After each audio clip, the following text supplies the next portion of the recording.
Hello, and welcome to the Mill Valley Historical Society's First Wednesday Speaker Series, an event we host the first Wednesday of every month, usually at the Mill Valley Public Library, but for now, because of the pandemic, safely online.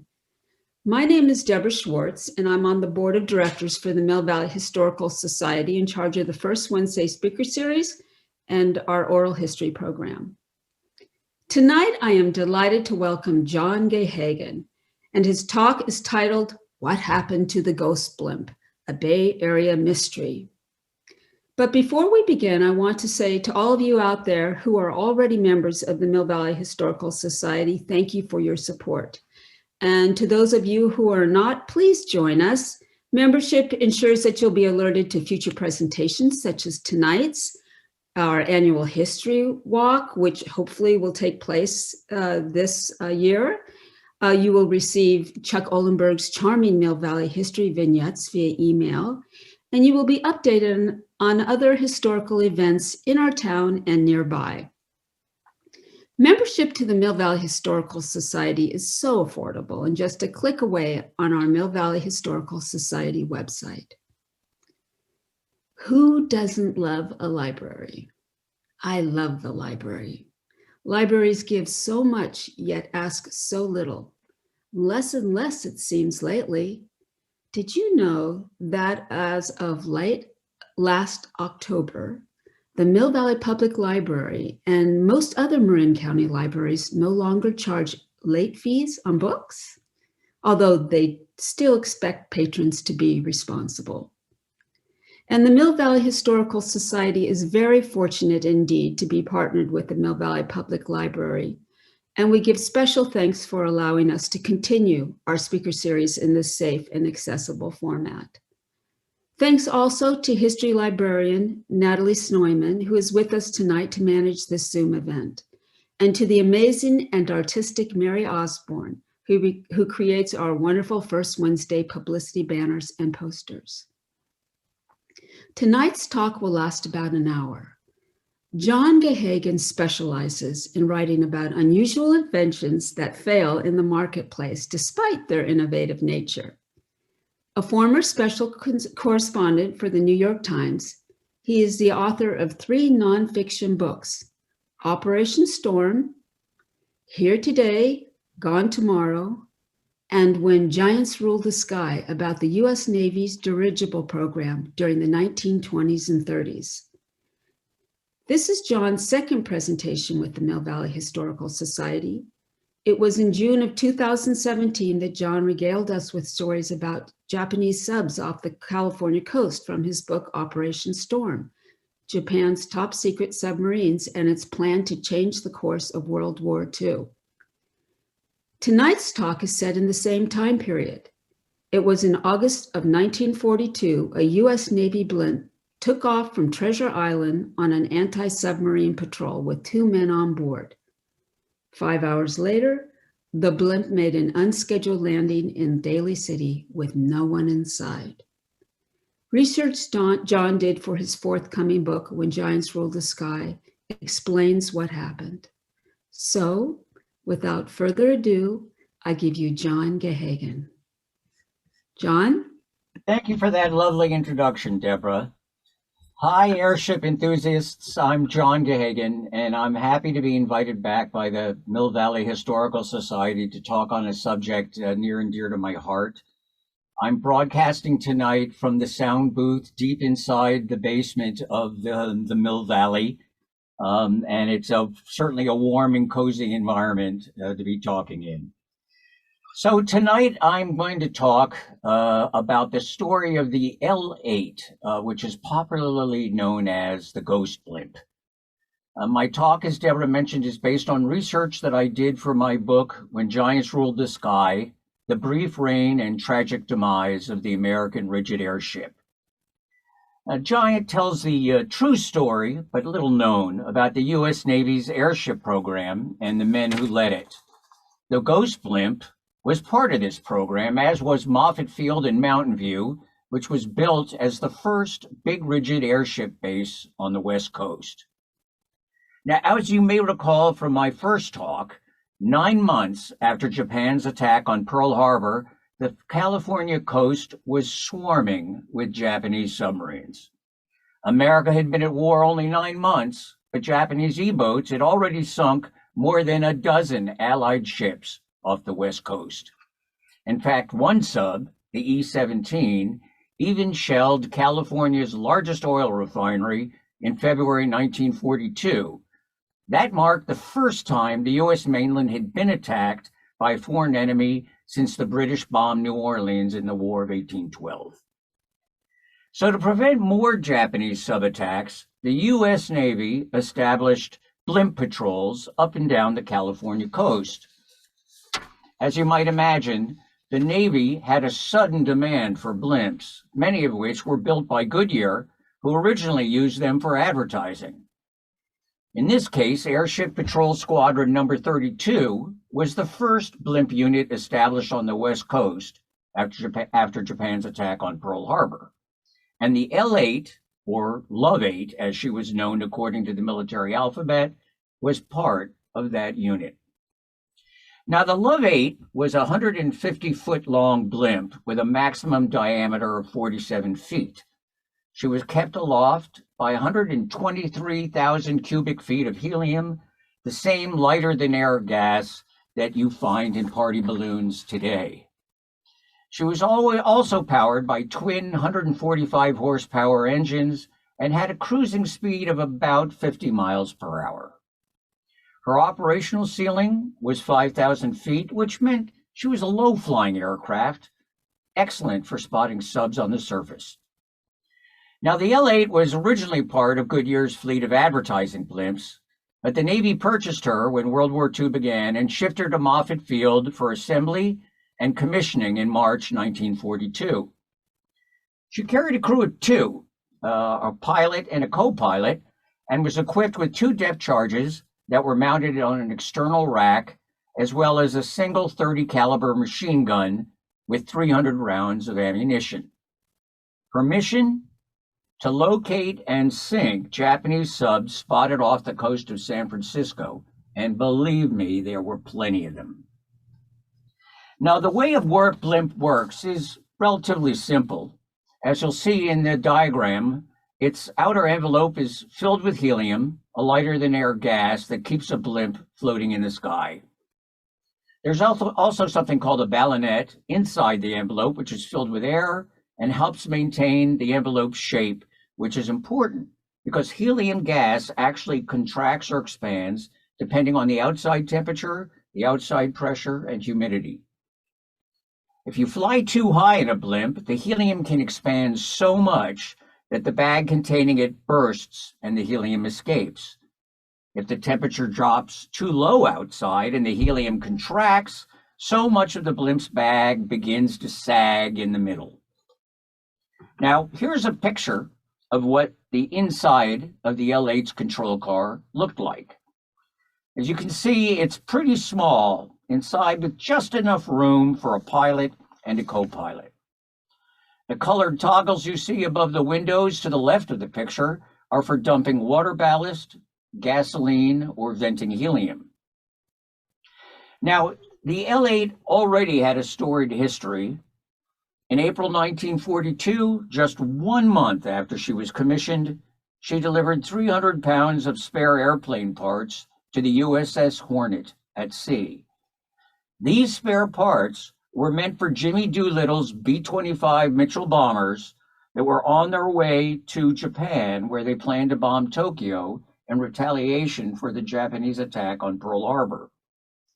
In this picture, you can see the USS Hornet with one of Doolittle's B-25 bombers on its flight deck at the bottom half of the photo. This was the first time a blimp had ever been used to deliver cargo to a ship at sea. It was just one example of many of the very innovative way the U.S. Navy used these airships. Okay, so by August 1942, the L-8 had made more than 1,000 flights, which is a lot for being only 5 months in operation. She required no more than the usual amount of maintenance and had been inspected just 4 days prior to her final flight, when she was deemed to be in fine working condition.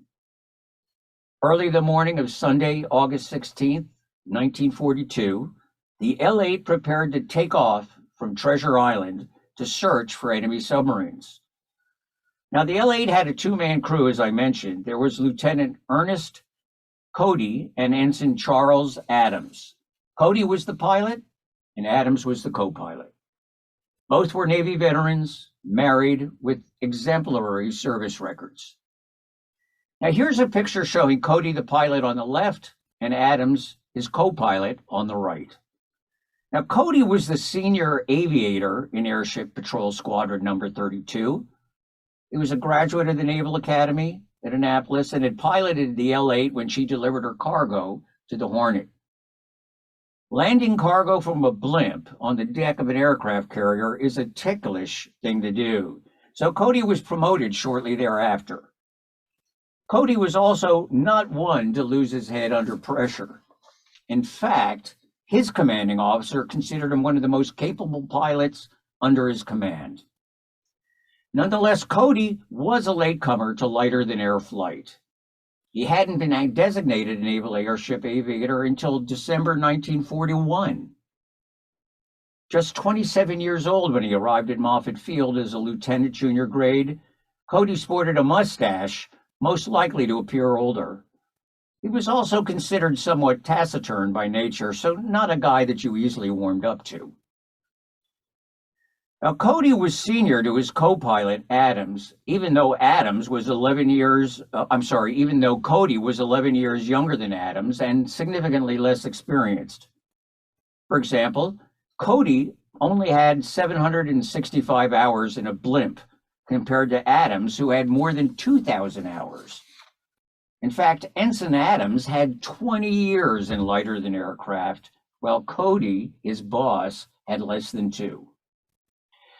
A veteran of the Navy's rigid airship program, Adams had served aboard the Los Angeles, the Akron, and the Macon.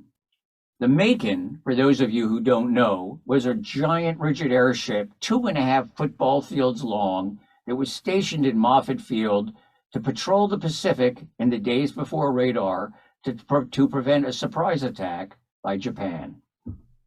Now, you can still see the Macon's hangar today from 101 if you're driving by slowly enough. Its skeleton still remains. It was the second largest freestanding building in the world when it was built in 1932. Now, Adams was a 38-year-old airman compared to Cody, who was only 27. Adams had also been decorated by the German government for rescuing Hindenburg passengers after that Zeppelin caught fire and crashed in 1937. So though Adams was more experienced in airships than Cody, he'd only received his commission the day before the August 16th flight.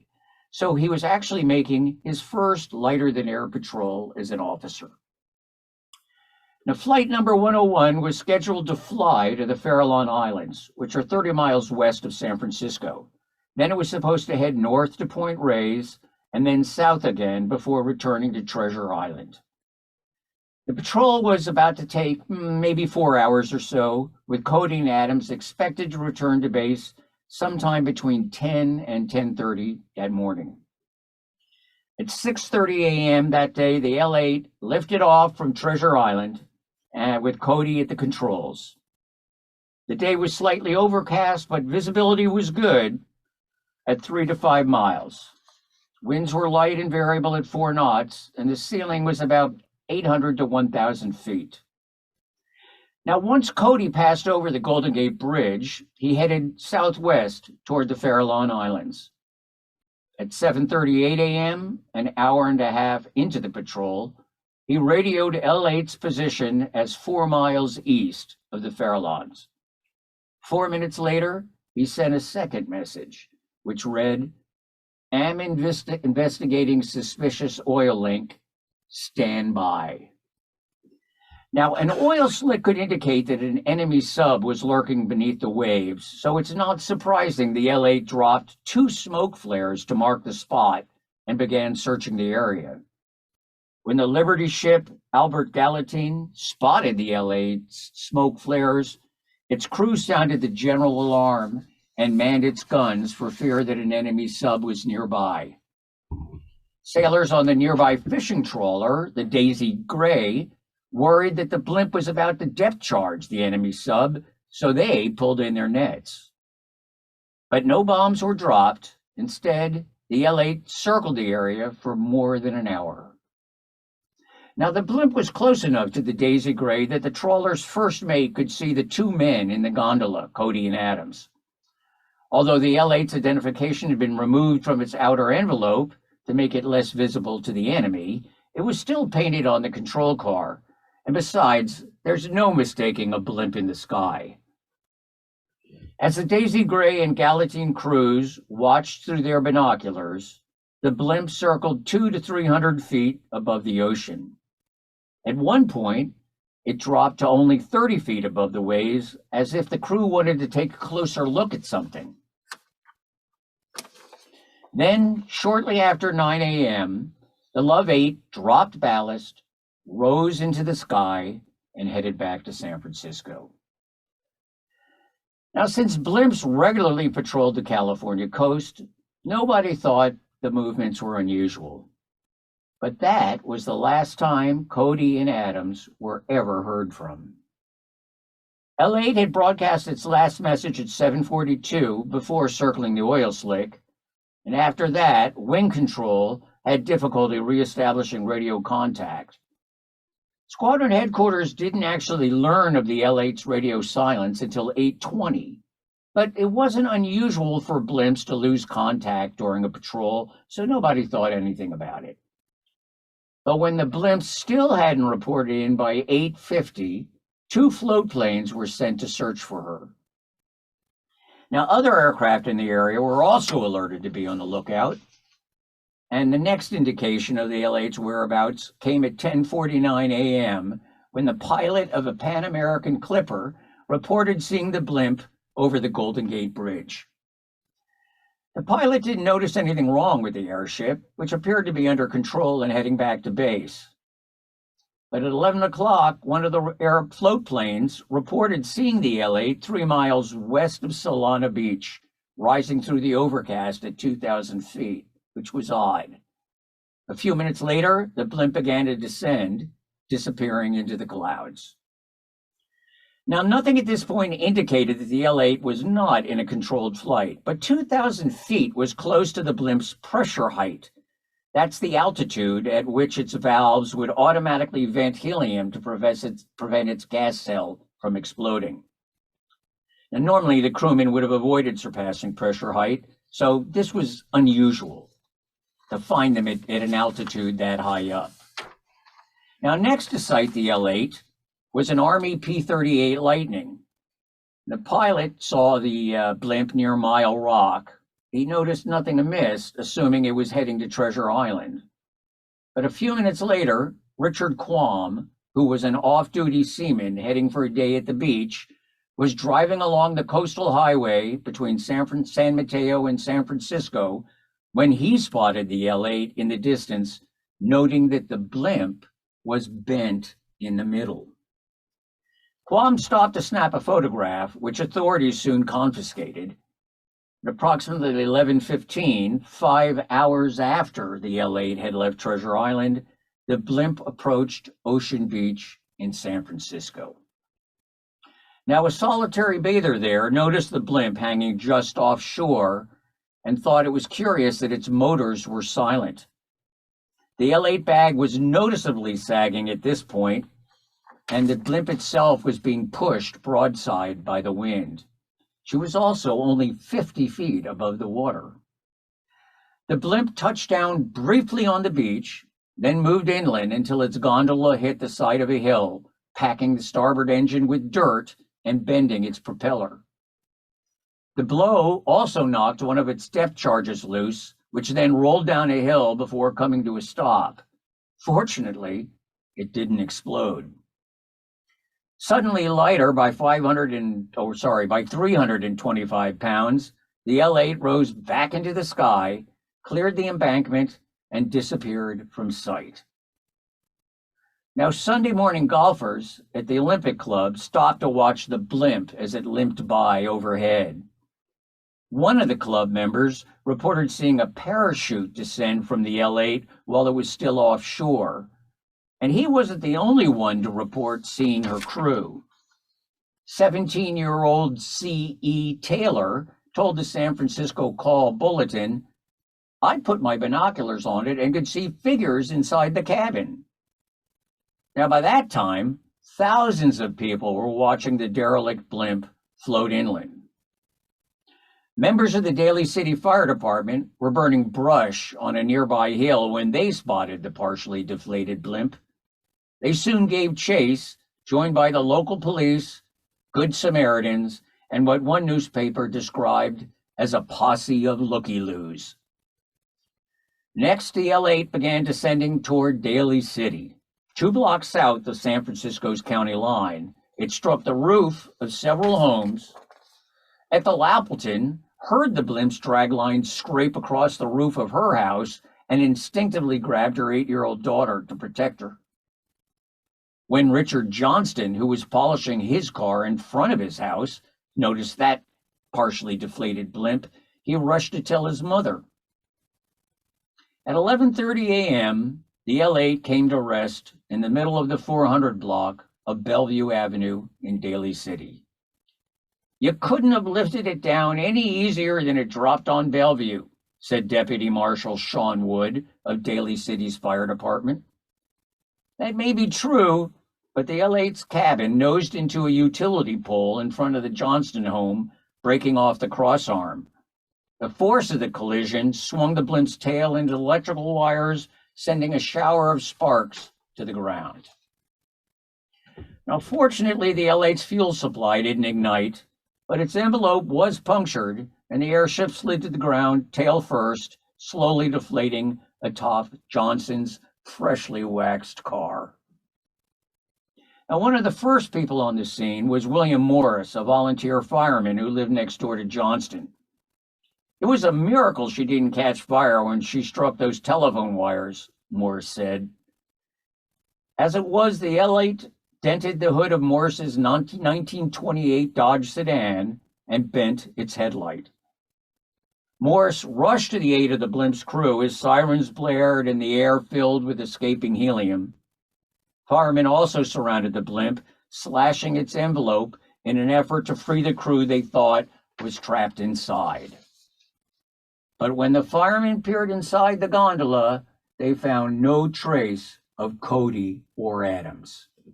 As one fireman said, "The door was open, but nobody was inside."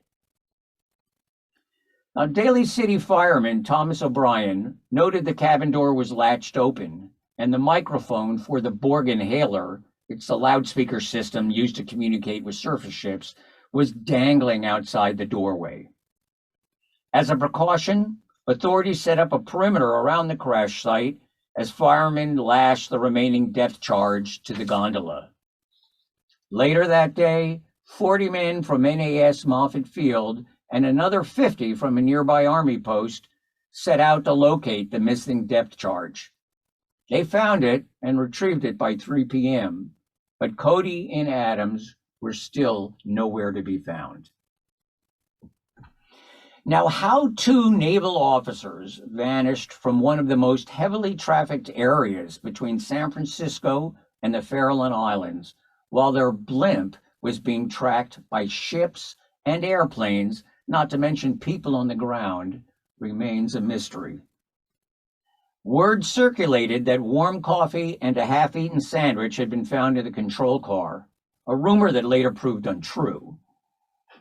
But a hat belonging to one of the crewmen was discovered resting on the flight controls, and the L8's radio was found to be in perfect working order.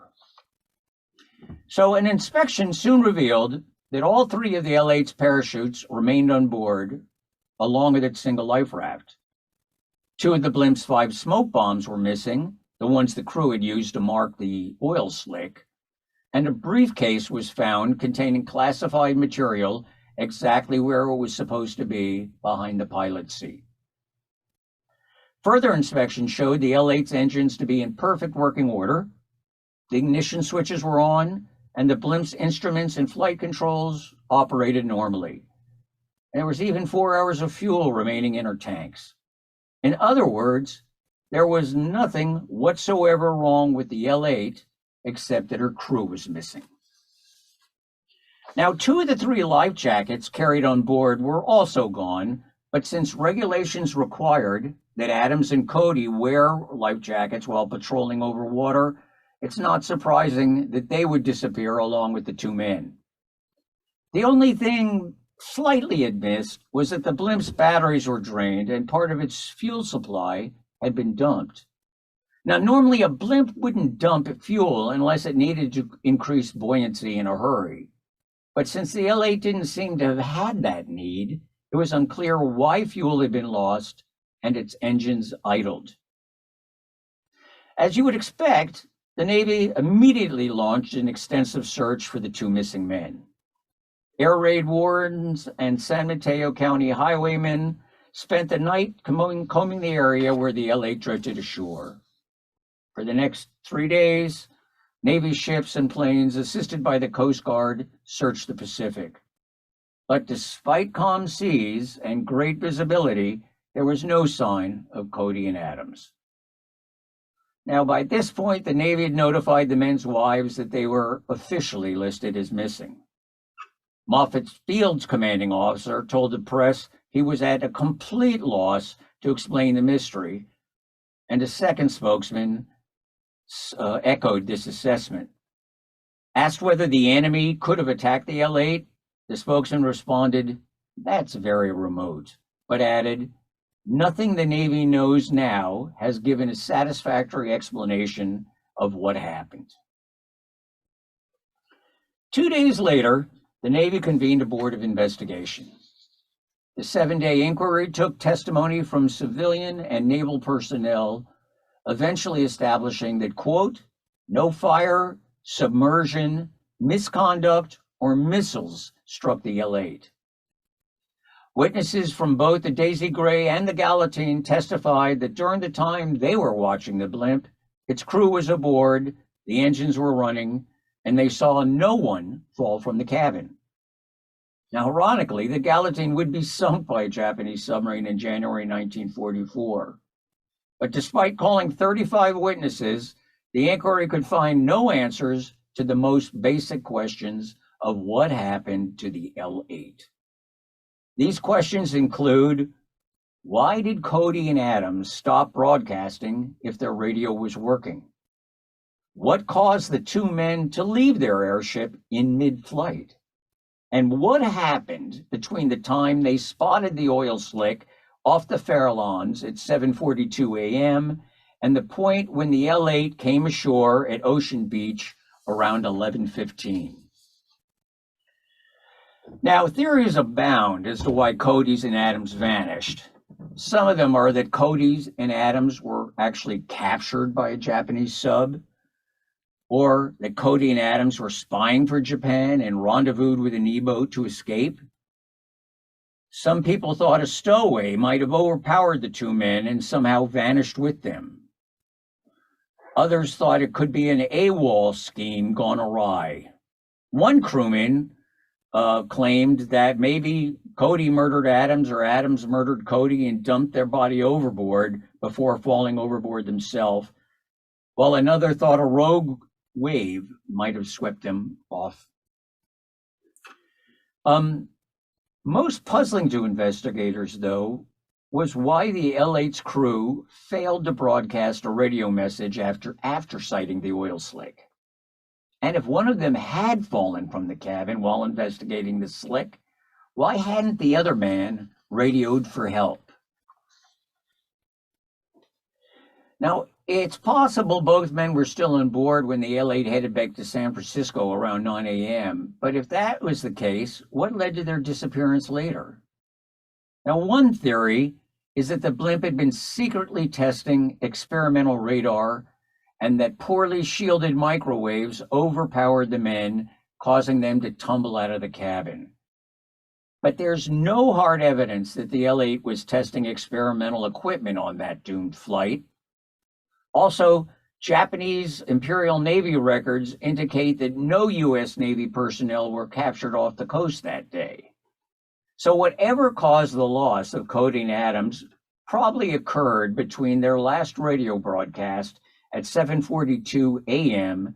and when the Pan Am Clipper pilot spotted them, the Blimp that is, at pressure height at 10:20. That's a period of about 3 hours. So as the Navy's Board of Inquiry concluded, quote, careful analysis of the evidence indicates no reason for voluntary abandonment of the airship. The board therefore believes that abandonment was involuntary. Okay, that still doesn't tell us much. The simplest explanation is that both men left the airship not long after their last broadcast. Most likely, one fell overboard while surveying the oil slick. That would account for the 2 smoke bombs being dropped, the ship descending to 30 feet, and the use of the Bogue inhaler found dangling from the gondola, presumably to communicate with the man overboard. When the first man fell overboard, the second went to assist him, but fell overboard as well. This is not surprising, given the loss of a man overboard would have suddenly lightened the airship, causing it to rise quickly, and possibly unbalancing the second man, causing him to fall overboard. As the findings from the Naval Inquiry suggest, there may also have been issues with the safety latch on the L-8's door, permitting a passenger to fall out. Now, after the L-8 was recovered from Daly City, she was repaired and returned to service, resuming duty this time not as a patrol blimp, but as a training vessel. When World War II ended, the Navy sold the Blimp back to Goodyear, which refurbished it and renamed the craft America. The Blimp then traveled around the nation, televising sporting events until 1982, when she was retired. In 2003, Goodyear donated the L-8's control car to the National Naval Aviation Museum in Pensacola, Florida, where it was restored to its original configuration and can be seen today. Now, a year after Cody and Adams went missing, they were declared legally dead. The Navy closed the book on the incident, officially classifying it as 100% unknown, undetermined. Nevertheless, the mystery of the L-8 still fascinates us today. Numerous websites are dedicated to the incident, and a 1993 episode of the TV show Unsolved Mysteries focused on the crew's disappearance. In truth, we'll probably never know what really happened to Cody and Adams. It's unlikely their bodies will ever be found, particularly after this long length of time. In other words, the L-8 story contains all the elements of an enduring mystery. The 2 men aboard simply vanished. Now, few people realize just how varied and amazing the U.S. Navy's airship program was. I promise you, it was incredible and contains stories even more interesting than the Ghost Blimp. So if you'd like to learn more about it, you can read my latest book, When Giants Ruled the Sky, which can be ordered on Amazon or at any of our local bookstores. Thanks so much for listening. And if you like my talk, you can show me by tapping on the screen. In the meantime, have a great new year. Thank you. John, I always like your talks. Thanks, Deborah. You're a great audience. Thank you so much for putting so much work into this talk and for all that you share. And I look forward to the next talk you come up with, hopefully in the next year, and we'll schedule you again. I want to also remind people here listening that the Historical Society is very pleased to have published Adventures of 2 Coast Miwok Children by our dear friend and board member, Betty Girk. This beautiful book brings alive Marin County's Coast Miwok legacy as it explores the daily lives of a real boy and girl who lived in neighboring villages in San Francisco Bay in the late 1700s. The little boy in the story is named Huik Musa, but he would grow up to be known as Chief Marin, Marin County's namesake. It's a precious and truly beautiful book and a great gift for children and adults. To order directly, please visit the Mill Valley Historical Society website. And we look forward to seeing you next year, that's January 5th, for Matt Circle. His talk is titled The Civilian Conservation Corps, the CCC, on Mount Tamalpais, A Lasting Legacy. Thank you again, John, for this wonderful presentation, and thank you all, the audience, for your interest and your patronage. Be well and good night.